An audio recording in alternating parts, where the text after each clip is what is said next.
Hi, I'm David. I'm 36, and 3 months ago, my father handed out $3,000 resort vouchers at his birthday dinner to everyone who actually contributes. Except me. I didn't say a word. I took a slow sip of water while Michael smirked and waited for me to explode. But I didn't. I just watched.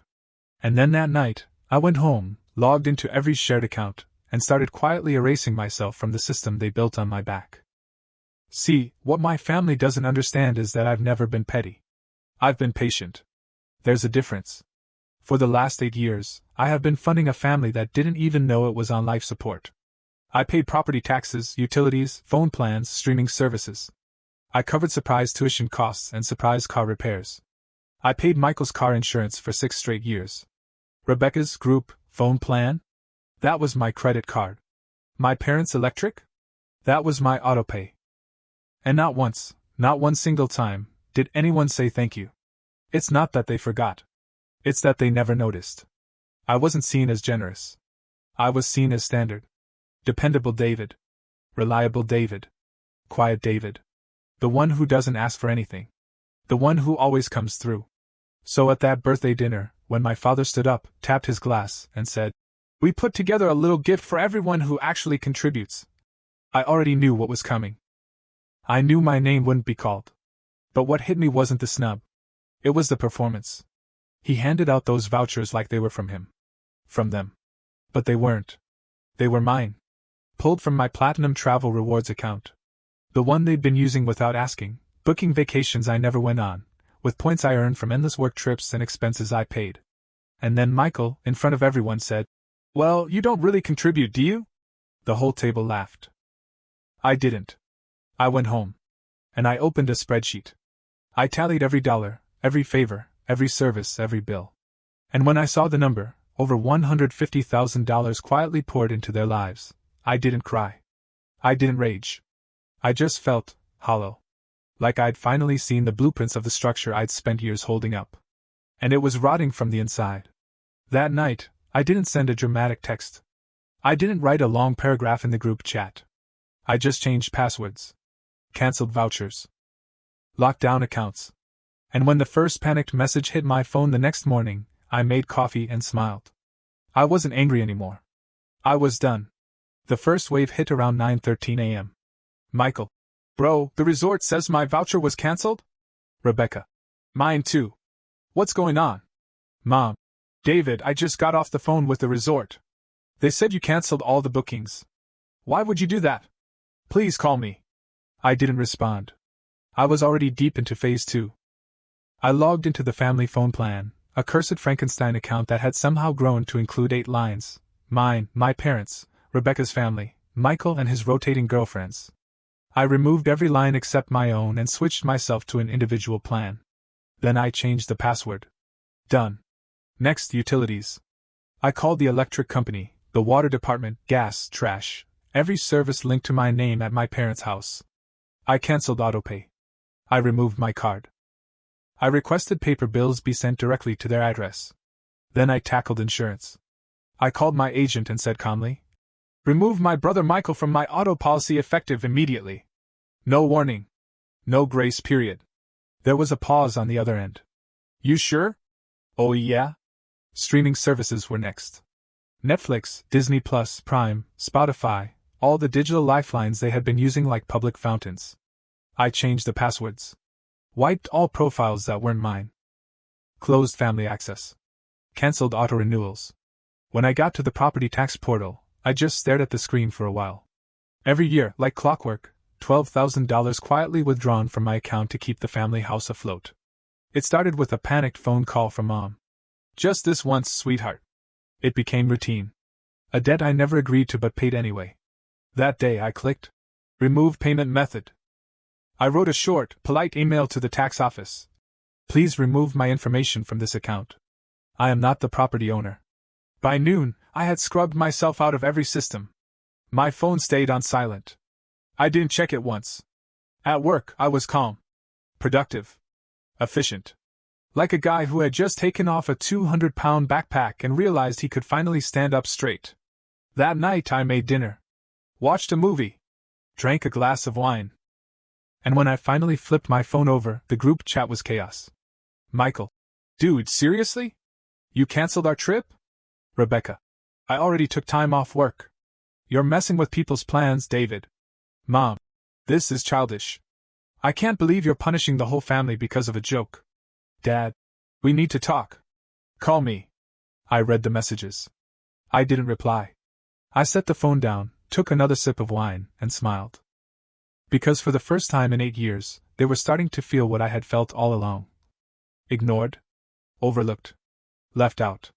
Except I hadn't even started yet. 2 days later the knock came.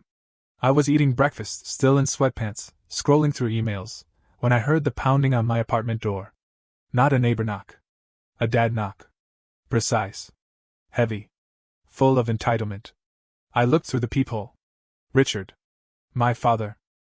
He was dressed in his usual uniform, pressed khakis, buttoned down, Rolex on his wrist like a medal of service. His face was red. Jaw clenched. I opened the door, but didn't step aside. David, he said, his voice tight. We need to talk. I leaned against the frame. About? He didn't waste time. Don't play dumb. You canceled the vouchers. You removed everyone from the phone plan. The house utilities are overdue. Michael's car isn't insured. What the hell are you doing? I didn't answer right away. I just looked at him, really looked at him. And for the first time in my life, I didn't feel like a scolded child. I didn't feel small. I felt level. Solid. I'm not doing anything. I said.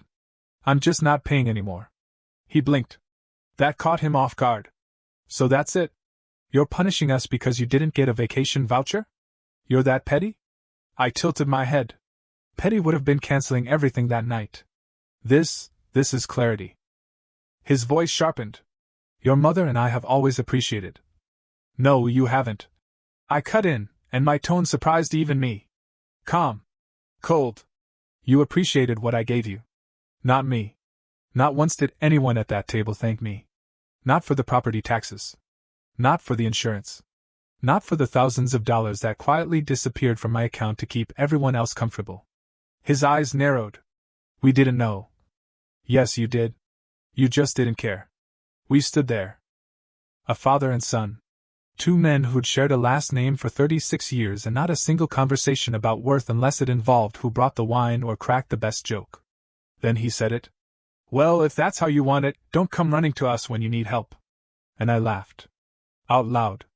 When have I ever needed help from you? He didn't answer. Because he couldn't.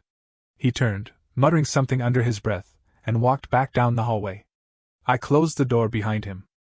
And I stood there in the silence of my apartment, heart thudding, breath heavy, not from fear or regret, but relief. Pure, unfiltered relief. That was the day I realized something crucial. I had always believed love was sacrifice. That family meant being the strong one, the steady one, the bank and the backbone rolled into one invisible role. But I was wrong. Love isn't blind obedience. It isn't quiet suffering. It's not giving until there's nothing left, and then apologizing for bleeding. It's mutual. It's earned.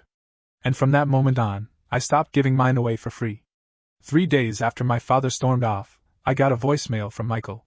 His voice was shaky, almost frantic. Dude, my car got impounded.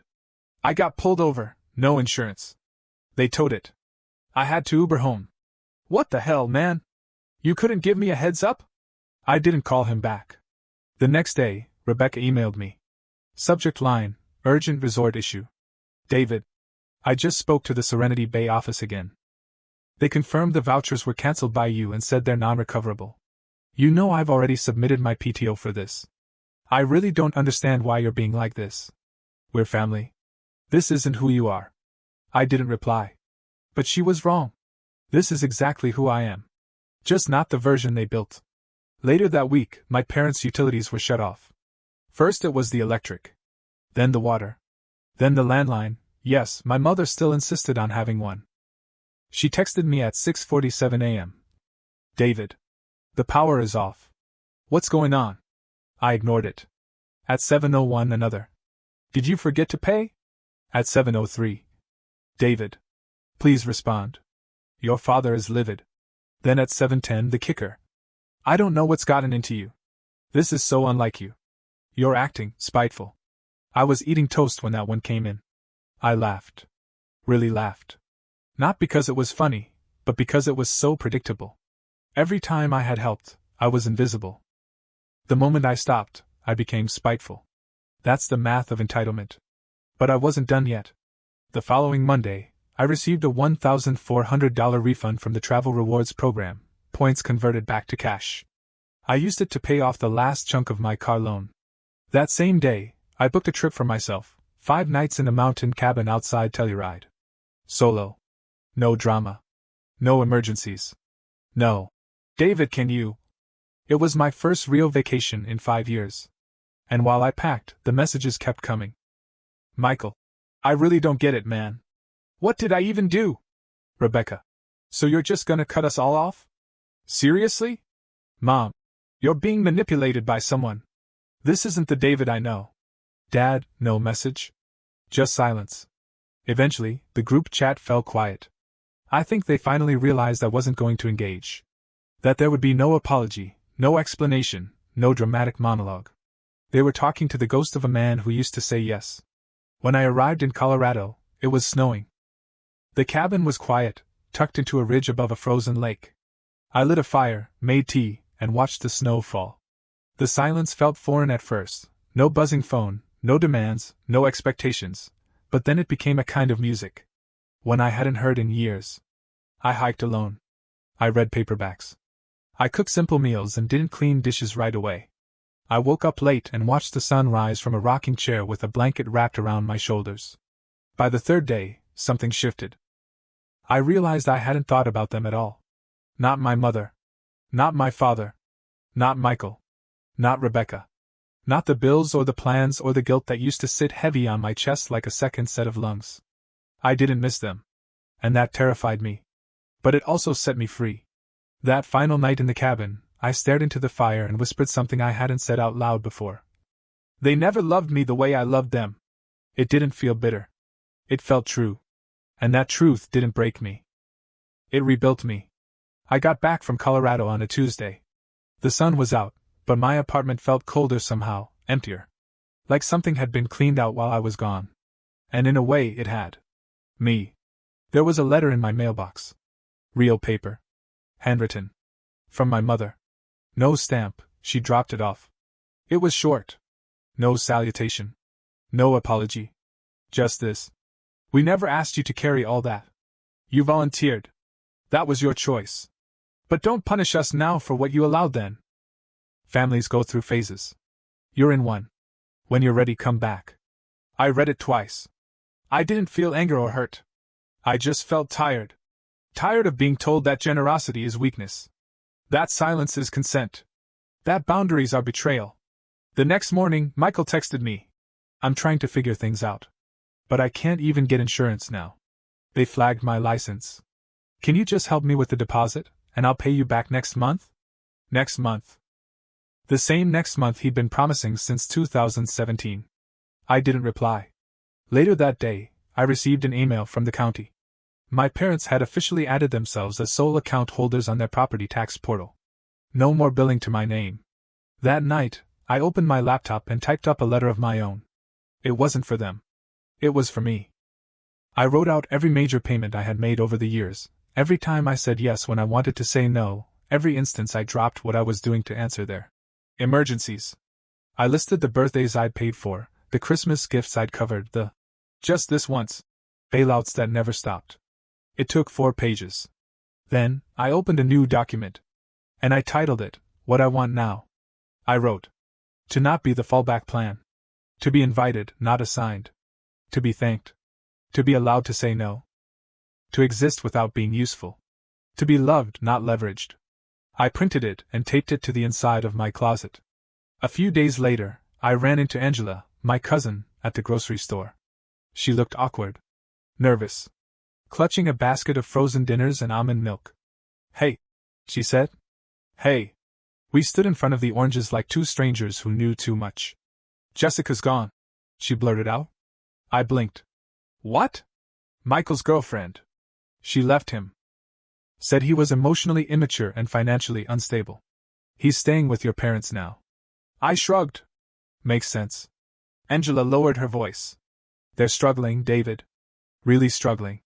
Your dad called me last week asking if I could help cover the heating bill. My mom told him no. He got mad. I didn't say anything. Angela shifted from foot to foot. You know they still talk about you like you just had a mental breakdown, right? They say you snapped. Did I? I asked. She hesitated. I don't think so. I think you just stopped. We parted ways with a polite goodbye. She didn't ask me for anything. That felt new. The next day, I got a message from Rebecca. First contact in weeks. The roof at my house started leaking. Can I use your contractor? I'll pay, of course. Just need a referral. I responded, sure. Here's his number. She replied, thanks. Hope you're well. That was it. No demands. No passive aggression. Just normal, adult communication. Progress. I didn't feel obligated. I didn't feel manipulated. I just felt okay. Later that night, I sat on my balcony with a drink, city lights flickering below, and realized something important. I didn't need revenge. I didn't want them to suffer. I just wanted space. And now that I had it, I wasn't going to give it back. 3 months after the birthday dinner, I got a call from a number I didn't recognize. I let it go to voicemail. Then came the text. Hi. It's Tom. Rebecca's husband. Can we talk? We'd never talked outside of group events. Never texted. Never even exchanged birthday greetings. Curious, I called him back. His voice was calm, respectful. Too calm.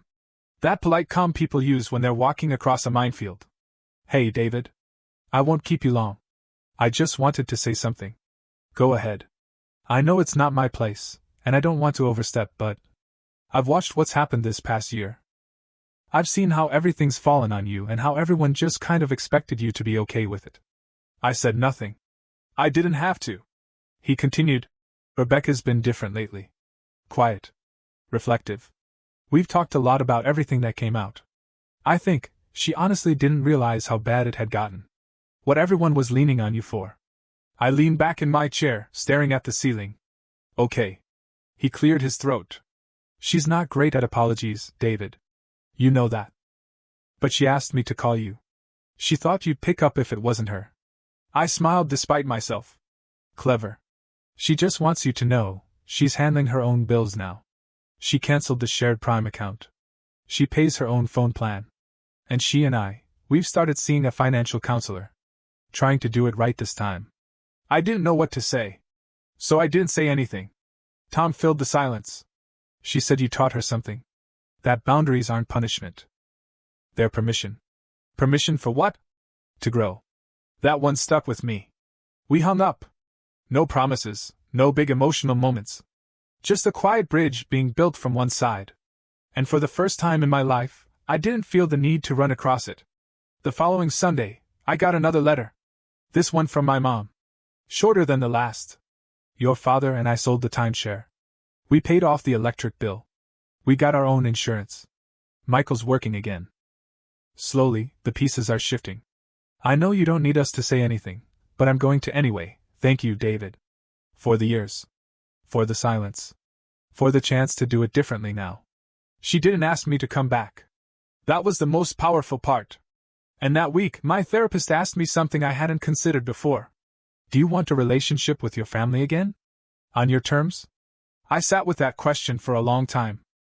And when I finally answered, it wasn't about resentment or boundaries or rules. It was about capacity. I think I want to forgive them, I said. But I'm not ready to trust them yet. And she nodded, like that was enough. That same night, I got dinner with a friend from work. He asked me how my weekend was. Peaceful, I said, smiling into my drink. Very, very peaceful. He raised an eyebrow. That's the most boring-sounding answer I've ever heard. Exactly. We laughed.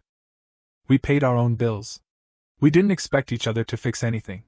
And for me, that was the most radical love I'd experienced in years.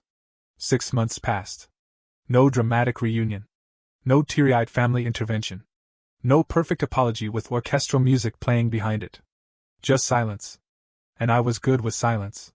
In that time, I did something even bigger than canceling bills or locking accounts. I reclaimed my life. Not in a loud, cinematic way, but in the quiet, unremarkable decisions that slowly built a foundation under me I could finally stand on.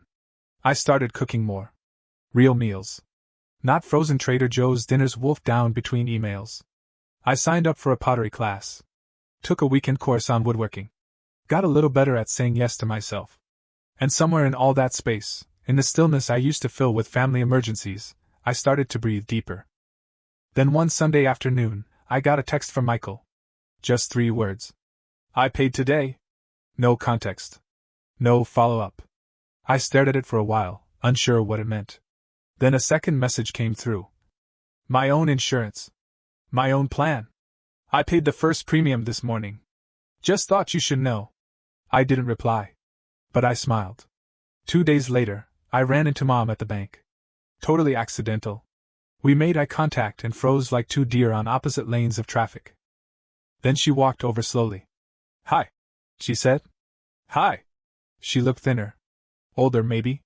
Or maybe I was just seeing her differently now that she wasn't propped up by my wallet. I didn't expect to see you here. I live nearby. She nodded. We stood there awkwardly. Then she asked, Do you have time for coffee? I hesitated. And then I said something that surprised even me. Sure. We sat in a small cafe a block away. No drama. No sudden tears. Just 2 adults drinking overpriced lattes in silence for a few minutes. Then she spoke. I miss you. I know. I've been doing some thinking. That's good. She laughed, but there was pain under it. I always thought what we were doing was normal. Helping each other. Leaning on family. But I see now it wasn't balanced. You were holding up more than your share. And when you stepped back, we all fell. I sipped my coffee. I didn't want to hurt anyone. I know, she said. But sometimes pain is the only way people pay attention. Another long silence. Then she said it. We're trying, David. We really are. Your father's even using a spreadsheet now. I actually laughed. Loud enough that the barista glanced over. Mom reached into her bag and handed me something. An envelope. This isn't a trap, she said quickly. It's just our way of starting over. Inside was a check. Not huge, but substantial. A note was clipped to it. For what we can't repay, thank you. I didn't take the money. I handed it back. But I kept the note. After that, things didn't return to how they were. They evolved. Slowly. Respectfully. Without assumption. I still didn't rejoin the group chat. I didn't pay for birthdays or help with surprise car repairs or get pulled into emergency planning for Thanksgiving. I didn't get guilt-tripped into holiday travel or scolded for setting boundaries. And when I was invited to dinner again, months later, I arrived as a guest, not a lifeline. Michael opened the door and gave me a real hug. Not the frat bro slap on the back kind. A real one. Hey, he said. We're ordering in. Pizza. I'm paying. Big spender. I teased. Just trying to contribute. He meant it. Inside, the vibe was different. Calmer. No one asked me for anything. No one made jabs about money or sacrifices or who brought what to the table. We just ate. Talked. Laughed. At one point, Rebecca refilled my water and said, Thanks for coming. Not thanks for the bill or thanks for saving the day. Just thanks for being here. That was all I ever wanted. After dinner, I stood outside with Michael for a bit.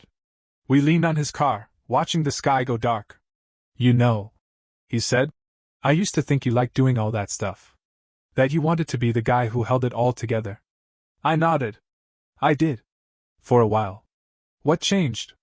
I took a breath. I realized I wasn't being helpful. I was being used. And I let it happen because I didn't know I was allowed to say no.